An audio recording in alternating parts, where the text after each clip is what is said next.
आपके प्रश्न का हम संक्षिप्त उत्तर दे देंगे, क्योंकि विस्तार में देने के लिए हमने पुस्तकें लिख रखी हैं। आपका प्रश्न है कि सुबह हमने कहा कि मनुष्य अपने ध्यान को, साधक जो है अपने ध्यान को यदि बदले, एक की बजाय दूसरा फिर तीसरा चौथा करे तो उससे उसकी उन्नति होगी। परंतु बहुत सारे ऐसे गुरु हैं जो कहते हैं कि एक ही ध्यान पर चलना चाहिए। जहां चाहिए शब्द आ जाए ना, बड़ा घातक होता है, क्योंकि एक ऐसा समय आता है हर साधक जो अब चाहिए वो उसको बाद में नहीं चाहिए, और अगर उसको उसी चाहिए में फंसा के रखेंगे वो केवल आत्मगलानी के भाव में जीता रहता है कि मुझे तो वो करना चाहिए था, मैं तो उस चीज को नहीं कर पा रहा, इसलिए मैं तो बड़ा पापी हो गया। चाहिए कुछ नहीं होता। हमने ऐसा नहीं कहा कि ऐसा करना चाहिए। जिनके लिए उत्तर दिया वो इस अवस्था में है ध्यान की कि उनको यदि उन्नति करनी है तो वो इस समय ऐसा कर सकती हैं।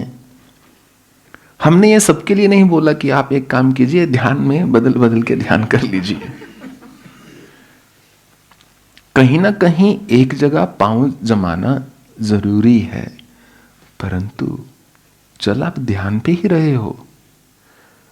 मैं ये नहीं कह रहा ध्यान छोड़ के अब पेड़ों के पत्ते गिनो, वो भी ध्यान हो सकता है। वैसे निर्भर करता है कि आप कौन हो। रेत देखी है? रेत, सैंड, बालू। रेत में मान लीजिए एक ढेरी हो बड़ी सारी, उसमें हम आपको बोलें चीनी मिला दो, शक्कर जो है उसमें एक बोरी डाल दो, उसको अच्छे से एकदम उस मिश्रण को बना लो, मिक्स कर दो उसको अच्छे से। फिर हम आपसे कहें जाओ उस चीनी को अलग कर दो,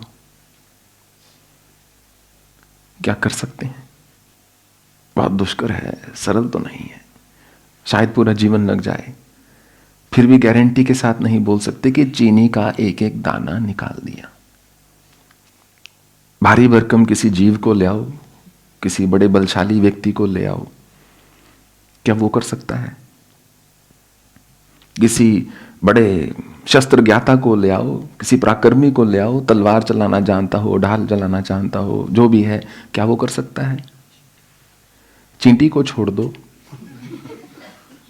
वो रेत छोड़ देगी अलग, और सारी जो चीनी है उसमें से निकाल लेगी। तो मूर्ख गुरु वो होता है जो सबके लिए एक ही युक्ति बताता है, हर एक के लिए उसके स्तर को देखकर उसका रास्ता जो है जांचा जाता है। तो कहीं पर मनुष्य को हाथी की तरह बलवान होना होता है और कहीं उसको चींटी की तरह छोटा होना होता है। और विचारों का मिश्रण वैसे ही है। अच्छे विचार ऐसा नहीं दिमाग के एक कोने में अच्छे विचार हैं, कोई डिब्बा है ऐसा खोल दिया कि अब सिर्फ अच्छे विचार निकलेंगे, और कहीं और एक पेंडोरस बॉक्स है जिसको खोल दिया और सिर्फ बुरे विचार निकलेंगे। ऐसे दिमाग में कंपार्टमेंट्स नहीं बने हुए। यही तो रोना है एक्चुअली। मनुष्य के लिए कितना सरल हो जाए यदि सारी जिंदगी को कंपार्टमेंटलाइज कर सके, हर चीज के खाने बना दे, ये अच्छा, ये बुरा, ये ठीक, ये गलत, ये उचित, ये अनुचित, ये ऊपर, ये नीचे इत्यादि। वही सारा जोर है ना, उसी के आधार पर ही हम अपना रास्ता भी खोजते हैं। क्या मेरे लिए ठीक है, क्या नहीं ठीक है, इससे क्या फायदा है, मंत्र तो जप लूंगा पर प्राप्त क्या होगा, बैठ तो जाऊंगा आधा घंटा ध्यान में पर मिलेगा क्या, भक्ति तो कर लूंगा पर फल क्या है। पर प्राप्ति वैसे नहीं होती। प्राप्ति होती है सब डिब्बों को फेंक दिया जाए, क्योंकि डिब्बों से अहंकार का बोध है। तो मन में ऐसा तो कोई कोना है नहीं कि जहां सिर्फ अच्छे विचार हैं और जहां सिर्फ बुरे विचार हैं। जब वो मिले हुए हैं विचार, जैसे रेत में चीनी मिली हुई है, मीठा मिला हुआ है, उसको निकालना होगा बड़े धैर्य के साथ।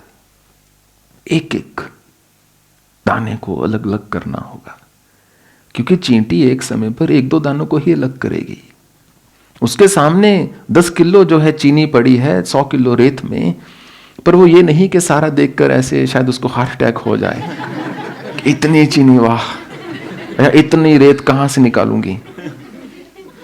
वो धीरे धीरे अपना कार्य करती रहती है। ठीक उसी प्रकार जो साधक होता है भयभीत नहीं होता कि इतनी लंबी यात्रा है कैसे पूरी करूंगा। उसको बस एक एक दिन एक एक क्षण अपनी स्मृति को बनाकर रखना है। कल ध्यान लगेगा कि नहीं मैं नहीं जानता, आज शाम को लगेगा या नहीं मैं नहीं जानता, परंतु इस समय मेरे 5 मिनट मिले हैं ध्यान लगाने के लिए, ये 5 मिनट तो मैं किसी को नहीं दूंगा। 5 मिनट 50 नहीं है, 500 नहीं है, 5000 नहीं है, पर वो कहते ना जहां काम आएगी सुई क्या करेगी तलवार, कुछ वो दोहा ऐसे मैं भूल गया, पर उसका अर्थ निर्बल को न सताइए, कि जहां सुई का कार्य है वहां तलवार क्या करेगी। तो ध्यान अपने आप में लगाना बड़ा सूक्ष्म एक कृत्य है। सूक्ष्म से अर्थ यह नहीं गहन है, बहुत सरल, पर स्मृति के बिना ध्यान को नहीं लगा सकते। तो कई बार जब आप ध्यान के पथ पर चल रहे हैं और आपने ध्यान अपना आधे घंटे 35 मिनट 40 मिनट या 45 मिनट का कर लिया है, और कभी आपका मन थका हुआ है, दिमाग थका हुआ है, शरीर थका हुआ है, नहीं लगाया जा रहा, उस समय आपके पास 2 रास्ते हैं। पहला, नेटफ्लिक्स ऑन किया, देख के सो गए, वो पहला रास्ता है। कुछ देखा, कुछ ढूंढा, ये भी तो ज्ञान है भाई, इससे ले लिया, ये भी तो ध्यान है, बड़े ध्यान से देखा मैंने। मेरे पास एक साधक आए, वो कहते मुझे वो पूर्व जन्म वाली क्रिया आप दे दीजिए। हमने कहा कि अभी तो मुझे लगता नहीं आपका आसन सिद्ध हुआ है। कहते नहीं महाराज, आपने मुझे बोला था मैं 8 घंटे एक ही आसन में बैठ सकता हूं। मैंने कहा महोदय मुझे नहीं लगता आप 80 मिनट भी एक आसन में बैठ सकते हैं, क्योंकि जिसका आसन जैसे जैसे सिद्ध होता है उस व्यक्ति के शरीर की संरचना ही बदल जाती है। ये ना केवल कि मेरा व्यक्तिगत अनुभव है, जिन जिन को मैंने देखा है, जिनकी प्रगति होती है, जैसे जैसे आसन सिद्धि की ओर साधक बढ़ता है, उसके बैठने का ढंग, उसके बोलने का ढंग, उसके सोचने का ढंग सब बदल जाता है, क्योंकि वो व्यक्ति स्थिरता की ओर जा रहा है। स्थिर ही कूटस्थ हो सकता है, एक भाव में स्थिर व्यक्ति ही स्थित हो सकता है।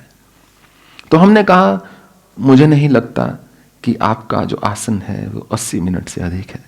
यह भी मैंने कहा मैं बहुत ही दयालु भाव में बोल रहा हूं, और मैं कुछ बढ़ाकर नहीं बोल रहा। ये कॉन्वर्सेशन, ये वार्तालाप ऐसे ही हुआ था। उन्होंने कहा नहीं स्वामी जी, आपने मुझे पिछली बार बोला था 6 महीने पहले, उसके बाद जाके मैं प्रतिदिन अभ्यास किया है। आपने बोला था 40 दिन कम से कम 4 घंटे बैठना है। 40 दिन में रोज 8 घंटे बैठा। मैंने कहा देखिए मैं ऐसी बात बोलना नहीं चाहता, परंतु आपका वचन सरासर असत्य है। मैं आपको देखकर मान ही नहीं सकता कि आपका आसन 8 घंटे तो मैं सोच ही नहीं रहा, छोड़ो, कि 4 घंटे का आपने आसन सिद्ध कर लिया है, मैं नहीं मान सकता। 4 घंटे 36 मिनट मेरा बेंचमार्क था उनके लिए। उन्होंने कहा अब मैं कैसे आपको यकीन दिलाऊं, मैंने किया है, मैं रोज यही आसन लगाता था। अच्छा, मैंने कहा एक बात बताइए कैसे लगाते थे, मुझे बैठ के दिखाइए। तो बैठ के ऐसे, उसके बाद कहते सामने मेरा टेबल रहता था, वहां लैपटॉप था, और मैं बस सारा दिन ऐसे ही रहता था, मैं बिल्कुल नहीं हिलता था, मैं ऐसे ऐसे बस काम करता था 8 घंटे। शांत गायत्री शांत। तो 8 घंटे मैं ऐसे ही बैठता था। मैंने कहा जब मैं 16 साल का था ना, 14 साल का, उससे भी कम इनफैक्ट, तब मैं 8-8 घंटे के यज्ञ किए हुए हैं ऐसे बैठ के। जब आपने मन को किसी चीज में व्यस्त रखा हुआ है, 8 घंटे क्या 18 घंटे भी व्यक्ति बैठ सकता है। उस समय बाजू यदि हिली, इधर उधर कुछ ध्यान ही नहीं है, यज्ञ हो रहा है, यहां सामान उठाया, वहां सामान उठाया, ये पुस्तक उठाई, ये माला उठाई, ये जप किया, जो भी किया, यज्ञ में हवि दी। 8-6 घंटे का हवन तो मैंने असंख्य बार किया है, 6 घंटे का तो। और उसको हम साधना नहीं बोलते। हमने आपको बोला है स्थिर होकर बैठ जाइए, हमने बोला आप 90 मिनट अभी बैठ जाइए। आप मुझे 90 मिनट बैठ के बता दीजिए, मैं आपको बता दूंगा कि आप सिर्फ 30 दिन में 4 घंटे कैसे बैठोगे। नहीं हो पाया। ऐसा नहीं कि मेरे पास 90 मिनट थे, मैंने बैठ के देखा, उन्होंने स्वीकार किया कि नहीं हो रहा। उसके बाद फिर उन्होंने बोला कि पूर्व जन्म छोड़ो, ये जन्म है ठीक है, क्या करना पूर्व जन्म देख के। तो स्थिरता जब मनुष्य 35, 40, 45 मिनट का जो आसन लगाना शुरू करता है, एक मेडिटेटिव स्टेट में जाना शुरू करता है, ध्यान योग एक अवस्था में जाना शुरू करता है, ऐसे व्यक्ति को हम बोलते हैं जब मन थका हो, शरीर थका हो, या आपको और उन्नति करनी है तो कभी ध्यान को बदल लो थोड़ी देर के लिए, बजाय कि ध्यान को छोड़ना। जैसे कि हम कह रहे थे 2 रास्ते हैं। पहला कि आपने उस दिन ध्यान किया ही नहीं, फिर किसी और चीज का ध्यान किया, ध्यान का ध्यान नहीं किया। दूसरा, आपने उस दिन कहा कि अभ्यास को नहीं छोड़ूंगा, अलग क्या कर सकता हूं ताकि मेरा अभ्यास जो है वो चलता रहे। अभ्यासेन तु कौन्तेय वैराग्येन च गृह्यते। अभ्यास के बिना नहीं होगा कौन्तेय, वैराग्य के बिना नहीं होगा। और बड़ी सुंदर बात है, जिसका अभ्यास बढ़ता चला जाता है उसका वैराग्य भी प्रबल होता चला जाता है स्वतः ही।